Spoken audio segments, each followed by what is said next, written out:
जय हिंद राष्ट्रबंधुओं। मैं doctor BL Kumawat, Achrol, Jaipur, Rajasthan से। आज अपन चर्चा करते हैं आज की जो शिक्षा प्रणाली है उसके ऊपर। तो अपन आज जो शिक्षा प्रणाली चल रही है उसको देखते हुए ये सोचते हैं कि ये एक तरह से जो भारतीय संस्कार थे उससे कोसों दूर होती जा रही है। अपने पूर्वजों के समय में जो रामायण में जो गुरुकुल होते थे और जो विद्यापार्जन के लिए जो विद्यार्थी थे वो गुरु के आश्रम में जाते और अपनी रुचि के अनुसार जैसी उनको ज़रूरत होती उस हिसाब से उनको विद्या दी जाती थी। भारतीय जो संस्कार थे उनसे भी उनको रूबरू करवाया जाता था, तो वो अपनी आजीविका आराम से चलाते थे, चाहे वो राजपुत्र हों चाहे सामान्य नागरिक हों।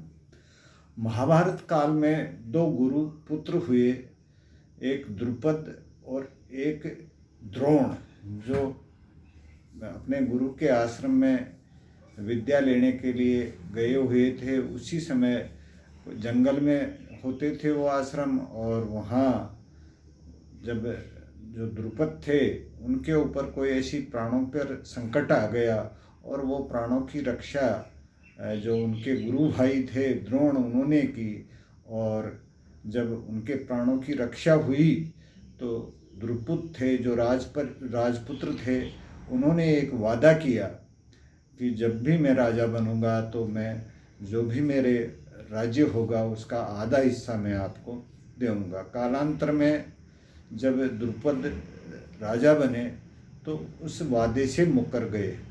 उससे जो उनके गुरु भाई थे द्रोण, उनको काफ़ी आघात पहुंचा, वो कुंठित हुए और उन्होंने एक ऐसी परिपाटी शुरू की। उन्होंने ये सोचा कि मैं ऐसे योद्धा तैयार करूंगा जो कालांतर में ये जो राजा महाराजा हैं उनको उखाड़ने के या राज परिवारों को हटाने के भी काम आएंगे। और उन्होंने एक ऐसी पीठिका तैयार की और एक ऐसी परंपरा की शुरुआत की जिसे उस ज़माने में गुरुकुल कहा जाता था। और उस गुरुकुल में राज परिवार के बच्चे भी अध्ययन के लिए जाते थे और सामान्य परिवारों के बच्चे भी जाते थे। उनकी रुचि के अनुसार उनकी अंतरात्मा की भावनाओं को परखते हुए उनको जो विद्या थी या जो कलाएं थी वो सिखाई जाती थी। और उस टाइम में एक वृत्तांत मिलता है महाभारत में कि जब पांडव पुत्र और कौरव पुत्र भी गुरु द्रोणाचार्य के पास विद्या अर्जन के लिए गए तो उनका एक जो परीक्षण हुआ उनकी रुचियों का और उनकी आत्माओं की भावनाओं का।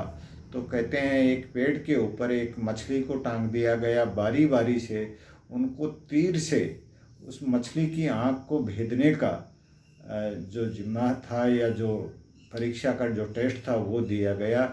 और सब अपना अपना धनुष लेकर के जब वहाँ पहुँचे तो दुर्योधन से पूछा गया आपको क्या दिखाई देता है? साहब बढ़िया पहाड़ है, बहुत बढ़िया पेड़ है, एक मछली लटकी हुई है और इसके अलावा एक मछली है उसकी आँख भी दिखाई दे रही है। तो उनको कहा चलो अब आप जाओ।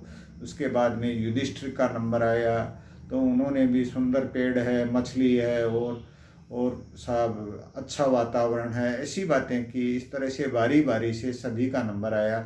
जब आखिर में अर्जुन का नंबर आया तो अर्जुन को पूछा क्या दिखाई दे रहा है? तो उन्होंने कहा केवल आँख दिखाई दे रही है। पेड़ का रंग कैसा है? बोले साहब पता नहीं।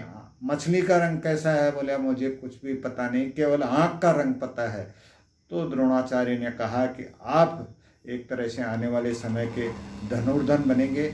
और उन्होंने अर्जुन को वो शिक्षा दी जो आने वाले समय में एक तरह से महाधनुर्धारी के नाम से आज भी जाना जाता है। इनके पुत्र थे अश्वत्थामा द्रोणाचार्य के, उनको भी उस जमाने की बोफोर्स तोपें या जो महाशक्ति के बाण थे उनको चलाने की शिक्षा नहीं दी गई। जब इसका कारण अश्वत्थामा ने अपने पिता से पूछा तो उन्होंने कहा केवल पुत्र होने से ही पात्रता नहीं आती है, इसके लिए अपनी अंतरात्मा को जगानी पड़ती है, या उसकी जो अंतरात्मा चाहती है उसी हिसाब से शिक्षा दी जाती है। तो उस समय से अपने भारतवर्ष में जो ये गुरुकुल की स्थापना हुई और एक तरह से परंपरा चल गई, जिसमें हर वर्ग के बच्चे जा कर के अपनी विद्या का अर्जन करते और अपने जीवन को सुचारू रूप से चलाते। उसमें जो भी विद्या सिखाई जाती, जो भी कलाएं सिखाई जाती, वो जीवन में आने वाले संस्कारों युक्त और भारतीय जो परंपराएं थी उनको आगे बढ़ाने की जो विद्याएं थी वो वहाँ दी जाती थी।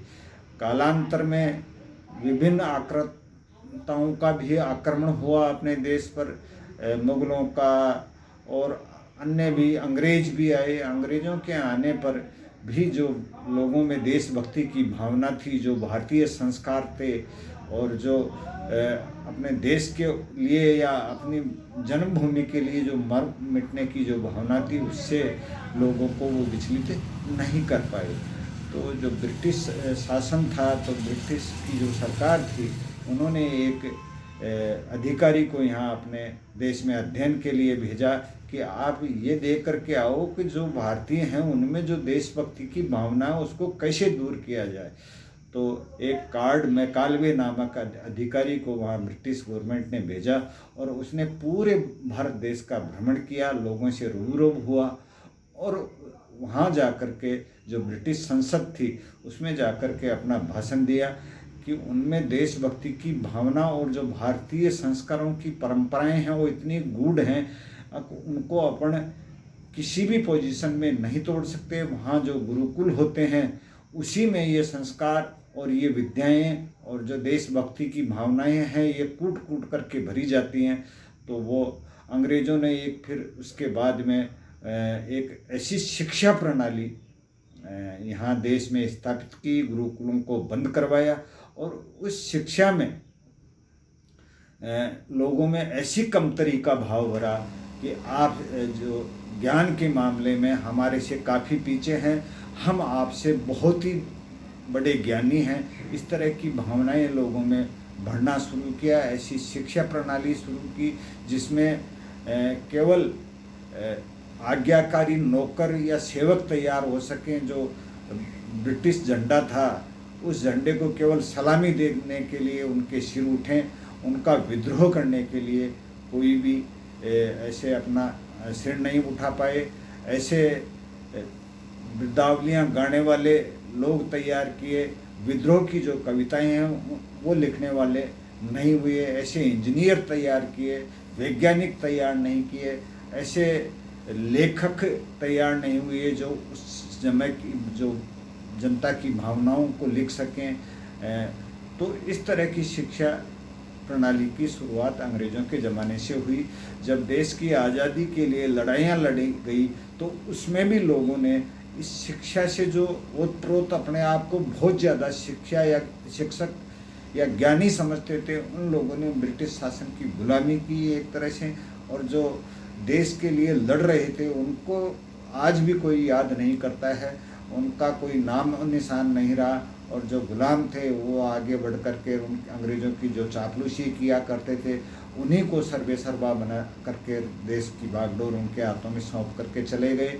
जो शिक्षा प्रणाली अंग्रेज़ों ने शुरू की थी वही शिक्षा प्रणाली आज भी चलती है। अपने जो पूर्वजों की शिक्षा प्रणाली है उसके से दूर होने से आज की जो युवा पीढ़ी है वो अपने भारतीय संस्कारों से वंचित होती जा रही है। इसीलिए आज जैसे अपने इंजीनियर तो खूब हैं लेकिन एक ऐसा व्यक्ति तैयार नहीं कर सकते जो एक नया इनोवेशन पूरे विश्व को दे सके। अब्दुल कलाम जैसे जो जिन्हें वैज्ञानिक कह सकते हैं, ऐसे लोगों की आज देश में बहुत ज़्यादा ज़रूरत है। और मैं युवा पीढ़ी से और जो शिक्षक बंधु हैं जो शिक्षा देने का काम कर रहे हैं वो अपने आप को गुरु माने और ऐसी विद्या लोगों में सिखाएं जिससे देशभक्ति की भावनाएं हिलोरे लें, नए इनोवेशन हो सकें। आज ये बेरोजगारी की समस्या की अगर बात की जाती है तो लोगों में केवल नौकरी पाने के लिए या नौकर बनने की जो शिक्षा प्रणाली है उसी की देन है। अगर इनमें कौशल ताकि जो हाथ का जो हुनर है, ऐसी शिक्षाएं दी जाएं, और वो भी केवल नौकरी करने के लिए नहीं, खुद का वो एक व्यवसाय खड़ा करने की शिक्षा अगर दी जाए तो अपने देश की जो बेरोजगारी की समस्या है उससे काफ़ी हद तक छुटकारा मिल सकता है। और मैं युवा पीढ़ी से का भी आह्वान करता हूँ कि अपने आप को पहचाने। आप ऐसे अपने जो पूर्वज हैं उन लोगों के वंशज हैं, आप सब कुछ कर सकते हैं। उस ज़माने में अपनी जो कौशल था उसका डंका पूरे विश्व में बजता था।